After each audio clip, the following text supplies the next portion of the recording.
بے نقاب قسط نمبر 28۔ میں نے ارتقا کے چہرے کی جانب دیکھا تو وہاں بھی مجھے بوریت کے وہی آثار نمایاں نظر آئے جو شاید میرے چہرے سے بھی ظاہر ہو رہے تھے، لیکن ہماری بوریت سے قطع نظر وہ خاتون مصر تھیں کہ ہندوستان کے عہدہ صدارت کی تاریخ دہرا کر دم لیں گی۔ بولتے بولتے وہ ایک ذرا سانس لینے کو رکی تو میں نے اس واقعے سے فائدہ اٹھایا۔ اب بالکل بجا فرما رہی ہیں، لیکن اس کا حل کیا ہے؟ میرے اس طرح دخل در معقولات کرنے پر ایک لمحے کے لیے وہ مجھے گھورتی رہی، پھر بولی، کانگریسی صدر اور صوبوں کے کانگریسی وزرائے اعلیٰ اور کانگریسی راجیہ سبھا سے نمٹنے کے لیے میرے ذہن میں صرف ایک حل ہے۔ انہوں نے میرے سوال کا جواب دیتے ہوئے کہا، شاید اس بات کا انہوں نے احساس کر لیا تھا کہ ان کی گفتگو طویل ہوتی جا رہی ہے، اور وہ کیا ہے؟ وہ یہ ہے کہ جنتا فرنٹ وزیر اعظم کے عہدہ پر کسی ایسی شخصیت کو نامزد کرے جس کا براہ راست ان سے تعلق نہ ہو۔ ان کا یہ گول مول فقرہ وضاحت طلب تھا، اس لیے بے ساختہ میرے منہ سے نکلا، مثلاً، اور اسی لفظ کا شاید انہیں انتظار تھا، مثلاً جے پرکاش نارائن، آچاریہ کرپانی اور بھی بہت سے لوگ ہیں۔ ایک بار اصولی طور پر یہ فیصلہ ہو جائے تو بہت سی شخصیات سامنے آ سکتی ہیں جن کے بارے میں کچھ کہتے ہوئے جن کی راہ میں روڑے اٹکانے سے پہلے کانگریسی بھی 100 بار سوچیں گے۔ وہ جو کچھ کہنا چاہ رہی تھی کچھ میری سمجھ میں تو آ رہا تھا، لیکن ارتقا مجھ سے ایک قدم آگئی تھی۔ اس نے ان کی بات نہ صرف سمجھ لی بلکہ اسے کنفرم کرنے کے لیے وہ سوال بھی کر ڈالا جو شاید وہ ایک لمحہ مزید نہ کرتی تو میں ہی کر لیتا۔ آپ کی شخصیت بھی تو اسی زمرے میں آتی ہے۔ ارتقا کے چہرے پر بڑی گھمبیر سنجیدگی تھی، لیکن میں جانتا تھا کہ میری طرح وہ بھی دل میں قہقہے لگا رہی ہوگی۔ بلی پوری طرح تھیلے سے باہر آ چکی تھی۔ ہاں، ایک طرح سے تم یہ کہہ سکتی ہو، لیکن میری صحت اب ایسی نہیں رہی کہ اتنی بڑی ذمہ داری اٹھا سکوں۔ اپنے بارے میں تو کہہ سکتا ہوں کہ ان کا اس فکرے کے بعد میں نے کس مشکل سے اپنے قہقوں کا گلا گھونٹا تھا۔ ایک جانب وہ جے پرکاش کا نام وزارت عظمیٰ کے لیے لے رہی تھی جو بمبئی میں بستر عدالت پر پڑا اپنی زندگی کی آخری گھڑیاں گن رہا تھا، اور دوسری جانب اپنی صحت کا عذر پیش کر کے تجاہل عارفانہ کا مظاہرہ کر رہی تھی۔ لیکن آپ یہ بھی تو سوچیں کہ آپ کے علاوہ ایسا کون ہے جس کے پاس حکومتی سفارتی اور پارٹی چلانے کا اتنا وسیع تجربہ بھی ہو، اور یہ بھی ہو کہ کانگریس والے اسے براہ راست تنقید کا نشانہ نہ بنا سکتے ہوں، بلکہ کسی حد تک وہ آپ کا احترام کرنے پر مجبور ہیں۔ ارتقا بہت واضح طور پر انہیں گھس رہی تھی، لیکن وہ تو کسی اور ہی خیالوں میں گم تھی۔ ہاں، یہ تو ہے، انہوں نے اپنے خیالوں میں ڈوبے ہوئے لہجے میں کہا، اس طرح کا ایک تجربہ پاکستان میں بھی ہو چکا ہے۔ میں نے ارتقا کے مقصد کو سمجھتے میں جانب سے پیش قدمی کی، اور وہ دونوں خالی نظروں سے مجھے دیکھنے لگی کہ میں کس تجربے کی بات کر رہا ہوں۔ پاکستان میں ایوب خان کے خلاف اپوزیشن محترمہ فاطمہ جناح کو صدارتی انتخابات میں مشترکہ امیدوار کے طور پر سامنے لائی تھی، اور ایوب خان کے حامیوں کو ان کے خلاف بات کرنی مشکل ہو گئی تھی کیونکہ وہ ان کے قائد اعظم کی بہن تھی۔ تمہاری بات کس حد تک ٹھیک ہے، لیکن تمہیں شاید اس واقعے کا پوری طرح علم نہیں، مسز پنڈن نے میری بات کا جواب دیتے ہوئے کہا، اور اس کے ساتھ ہی انہوں نے اپنی معلومات کا دریا بہانے شروع کر دیے۔ یہ جو آج کل پاکستان کا وزیر اعظم ہے، یہ اس وقت ایوب خان کا وزیر خارجہ تھا اور غالباً اس کی پارٹی کا جنرل سیکرٹری بھی تھا۔ اس نے سازش کر کے فاطمہ جناح کو صدارتی امیدوار بنوایا تھا، ورنہ ایک اور مثبت امیدوار بھی تھا اپوزیشن کے پاس جو مشرقی پاکستان کا گورنر بھی رہ چکا تھا، اور اس کا تعلق فوج سے تھا، اعظم خان۔ اس شخص نے، وہ مزید بھی کچھ کہنا چاہ رہی تھی کہ فون کی گھنٹی بج گئی اور ان کی بات ادھوری رہ گئی۔ ارتقا نے فون اٹھایا اور میراج جی کے فون کی اطلاع دی۔ جو رویہ میراج جی ڈیسائی نے میرے ساتھ الیکشن مہم میں اپنایا تھا، اس کے بعد مجھے ان سے خوش دلی سے بات نہیں کرنی چاہیے تھی، لیکن سیاست اسی کا نام تھا کہ اپنی دلی کیفیت کو چھپاتے ہوئے گفتگو کی جائے۔ میراج جی نے میری مزاج پرسی کے ساتھ یہ بھی بتایا کہ وہ آج رات تک دلی پہنچ رہے ہیں۔ باقی باتیں تم مدن لال سے معلوم کر لینا، میں نے اسے بتا دیا ہے۔ اپنی طویل ہدایت کے آخر میں انہوں نے کہا تھا، اور میں یس سر اور جی بہتر کہتا رہا تھا۔ میراج جی کے رویے میں ایک بار پھر اس طرح کی گرمجوشی پائی جاتی تھی جو میرے دلی جانے سے پہلے پائی جاتی تھی، ایسے جیسے ان 2 مہینوں میں سرے سے کوئی بات ہوئی نہ ہو اور انہوں نے اپنے تمام دعوے اسی طرح پورے کیے ہوں جیسا کہ انہوں نے کہا تھا۔ اس دوران میں دونوں خواتین آپس میں گفتگو کرتی رہیں، بلکہ یہ کہنا زیادہ بہتر ہوگا کہ ارتقا صرف گفتگو سنتی رہی۔ پھر جیسے میں نے فون رکھا، روئی سخن میری جانب ہو گیا۔ پھر تمہاری کیا رائے ہے؟ انہوں نے مجھ سے یوں رائے مانگی جیسے میری رائے ان کے لیے بہت اہمیت رکھتی ہو۔ میرے خیال سے تو اندرا جی کے بعد جو بھی وزیر اعظم بنے گا، اس میں امریکیوں کی مرضی ضرور شامل ہوگی۔ اپنے سر سے بلا ٹالنے کے لیے میں نے فکرہ میراج جی سے گفتگو کے دوران ہی سوچ لیا تھا، لیکن وہ تو مجھے قبول نہیں کریں گے، انہوں نے کسی قدر گھمبیر لہجے میں کہا۔ ایک صورت ہو سکتی ہے، میں نے انہیں دلاسا دیتے ہوئے کہا، اور ساتھ ہی ساتھ دل میں ہنس پڑا کیونکہ تھوڑی دیر قبل انہوں نے وزارت عظمیٰ سے اپنی صحت کی بنا پر بیزاری ظاہر کی تھی۔ وہ کیا؟ انہوں نے تھوڑا سا آگے کی جانب کھسکتے ہوئے کہا، امریکیوں کا خاص آدمی اپنا یہ مدن لال ہے۔ میں نے سرگوشی کے انداز میں انکشاف کرتے ہوئے کہا، اگر مدن لال انہیں یہ سمجھا دے کہ مستحکم حکومت کے لیے ضروری ہے کہ کسی سینئر فرد کو وزیر اعظم بنایا جائے اور آپ کا نام پیش کر دے تو بات بن سکتی ہے۔ میں نے انہیں ایک نئی راہ دکھاتے ہوئے کہا اور وہ بغیر کچھ کہے سوچ میں گم ہو گئی۔ دوپہر تک میرے کمرے میں ملاقاتیوں کا تانتا بندہ رہا، یہاں تک کہ دوپہر میں ملاقاتیں کرتے کرتے میں واقعتاً نڈھال ہو گیا۔ واجپئی سے لے کر چرن سنگھ تک اور اپنے اخبار کے مالکان سے لے کر مارک ٹلی تک سب سے ملنا پڑا تھا۔ پورے ہندوستان سے آنے والی فون کالیں اس کے علاوہ تھیں۔ دوپہر میں مدن لال آیا اور اس نے یہ حالت دیکھی تو ڈاکٹر سے ملا کر اس نے ایک بار پھر ملاقات پر پابندی لگوا دی اور مجھے کچھ سکون کا سانس نصیب ہوا۔ جب کمرے میں ہم 3 افراد رہ گئے تو اس کی ناراضگی شروع ہو گئی۔ یہ تم نے گیند میری جانب کی لڑکا دی تھی، اس نے مجھے گھورتے ہوئے کہا۔ فوراً تو میری سمجھ میں نہیں آیا کہ وہ کس کا ذکر کر رہا ہے، لیکن جب سمجھا تو میرے چہرے پر مسکراہٹ آ گئی۔ تو پھر کیا کرتا؟ میں نے اپنے عمل کے جواز میں کہا۔ وہ ہم دونوں کو بور کر رہی تھی تو میں نے سوچا کہ جب ہر معاملے میں تمہارا برابر کا شیئر ہوتا ہے تو اس میں کیوں نہیں، اس لیے میں نے گیند تمہاری جانب۔ مگر مدن لال کی خشمگی نگاہوں کے سامنے میں اپنا فکرہ مکمل نہیں کر سکا۔ تو نے مذاق میں سے بہت صحیح مشورہ دے دیا ہے، اس نے مجھے گھورتے ہوئے کہا۔ تو کیا ہوا؟ امریکی کون سے تیار ہو جائیں گے؟ میری سمجھ میں اب بھی اس کی سنجیدہ ہونے کی وجہ بالکل بھی نہیں آ رہی تھی۔ وہ کچھ بھی صحیح نہرو خاندان کی بیٹی ہے، سمجھے؟ مدن لال کا غصہ اس طرح جاری تھا، اور ان لوگوں کے تعلقات ہر جگہ ہوتے ہیں۔ اسے اپنی بات کی وضاحت کرتے ہوئے کہا، امریکیوں کا جنتا فرنٹ میں اصل مہرہ جن سنگھ ہے اور جن سنگھ کا سربراہ واجپئی اس کے نام پر تیار ہے۔ تیرے اس نئی راہ سمجھانے کے بعد اب اگر جن سنگھ والے امریکیوں کے سامنے اس بڑی بی کا نام رکھ دیتے ہیں تو بہت کچھ سوچنے پر مجبور ہو جائیں گے۔ مدن لال کی وضاحت میں اس کی غصے کی وجہ بھی چھپی ہوئی تھی۔ ابے جاہل، سیاست میں کوئی ماضی نہیں ہوتا۔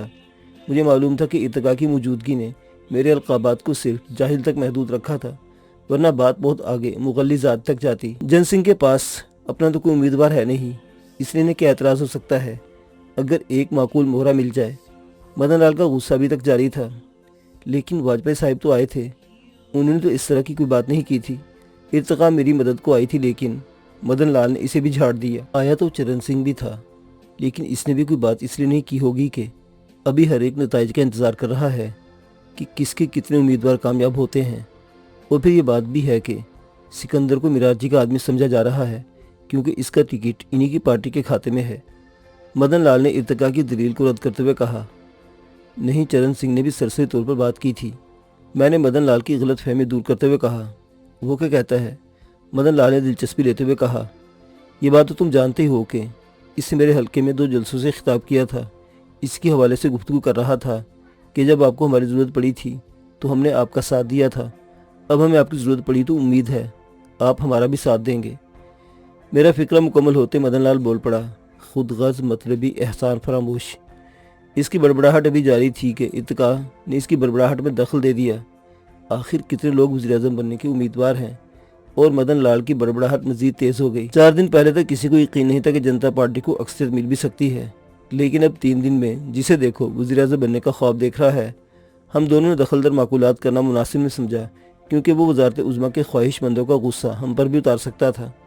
ایک جانب اس کالے جگ جیون رام کی لابی کام کر رہی ہے تو ادھر چرن سنگھ بھاگا بھاگا پھر رہا ہے، اور تو اور راج نارائن سنگھ جیسا چھچورا بھی کہہ رہا ہے کہ اگر میں اندرا کا کیس کورٹ تک نہ لے جاتا تو یہ سب کچھ نہیں ہوتا، اس لیے وزیر اعظم مجھے بننا چاہیے۔ سب سے بڑھ کر وہ سوشلسٹ پارٹی والا پاگل جارج فرنانڈیز اس کے حامی بھی مہم چلا رہے ہیں، کیونکہ موصوف نے سب سے طویل عرصہ جیل میں گزارا ہے، اس لیے وزیر اعظم انہیں بننا چاہیے۔ مدن لال کی بڑبڑاہٹ کچھ کم ہوئی تب مجھے موقع ملا، اور امریکی نے جو مرارجی کو یقین دہانی کروائی تھی اس کا کیا ہوگا؟ ابھی کوئی صحیح تصویر سامنے نہیں آئی ہے، مدن لال نے کہنا شروع کیا، لیکن بظاہر ایسا لگ رہا ہے کہ مقابلے میں مرارجی شامل نہیں ہوگے، کیونکہ یہ تمام اتحاد کے وعدے وغیرہ اس وقت تک کے تھے جب تک جنتا کو اکثریت نہیں ملی تھی، لیکن اب صورتحال مختلف ہے، کیونکہ مرارجی اپنی سادگی میں اپنی پارٹی کے لیے زیادہ ٹکٹ حاصل نہیں کر سکے تھے، اس لیے اب ان کے امیدوار بھی پارلیمنٹ میں کم پہنچیں گے اور مرارجی پیچھے رہ جائیں گے۔ مدن لال نے بے لاگ تبصرہ کرتے ہوئے کہا، لیکن ایک بات بتا دو سکندر، وزیر اعظم مرارجی کو ہی بننا چاہیے، ورنہ یہ لوگ تو اس قابل بھی نہیں کہ 10 دن بھی حکومت چلا سکے۔ مدن لال نے مرارجی رسائی کی واضح طور پر حمایت کر کے اختلاف کے راستے بند کر دیے تھے۔ تم مجھے اسپتال سے کب نکالو گے؟ میں نے موضوع تبدیل کرتے ہوئے کہا، آج رات یا پھر کل صبح،